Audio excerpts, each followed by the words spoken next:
আসসালামু আলাইকুম। আজকে আপনাদের একটা নতুন টিপস দেখাবো। নতুন টিপস বলতে এটা আমার একটা সাদা শেওড়া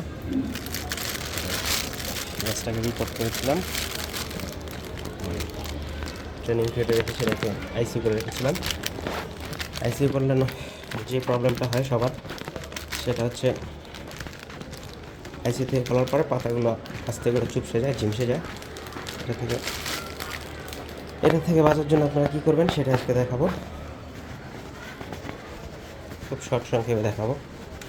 আমি আগে থেকেই এই মেডিসিনটা রেডি করে রেখেছিলাম। এটা হচ্ছে ইপসাম সল্টের একটা লিকুইড, এটা আমি বানিয়ে রেখেছিলাম আগে। তো আপনারা প্রথমে যে কাজটা করবেন সেটা হচ্ছে গাছটাকে প্যাকেট থেকে তুলে ফেলবেন, মানে প্যাকেট থেকে বের করে ফেলবেন।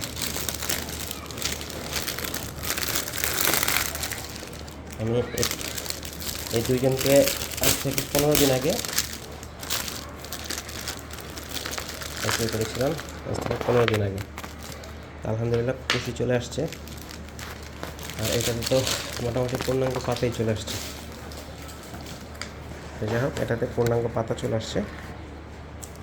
আর আপনারা কী করবেন, যেটা করবেন সেটা হচ্ছে গাছটাকে আইসিইউ থেকে বের করে ইপসাম সল্ট দিয়ে স্প্রে করে দেবেন। গাছের পাতাটা স্ট্রং হয়ে যাবে, আর ঝিমিয়ে পড়বে না, ঝিমিয়ে পড়ার চান্স থাকবে না। আইসিইউ থেকে বের করে প্রথম যে কমন সমস্যাটা সেটা হচ্ছে গাছটা ঝিমিয়ে পড়ে। যাতে ঝিমিয়ে না পড়ে সেই জন্য আপনারা যে কাজটা করবেন সেটা হচ্ছে প্যাকেট থেকে বের করে প্রথমে যেটা করবেন সেটা হচ্ছে এপসাম সল্ট দিয়ে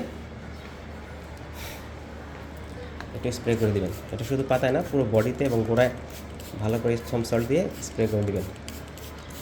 সেক্ষেত্রে গাছটা প্রপার খাবার নিতে পারবে এবং প্রপার শক্তি নিতে পারবে, ঝিমিয়ে পড়বে না।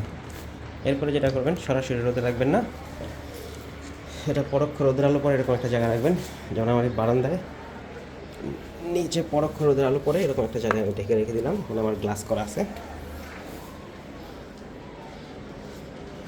দুইজনকে আমি এখানে রেখে দিব, ব্যাস আলহামদুলিল্লাহ এরা সার্ভাইভ করে যাবে। ধন্যবাদ সবাইকে। ভিডিও ভালো লাগলে লাইক, কমেন্ট, শেয়ার করে দিন।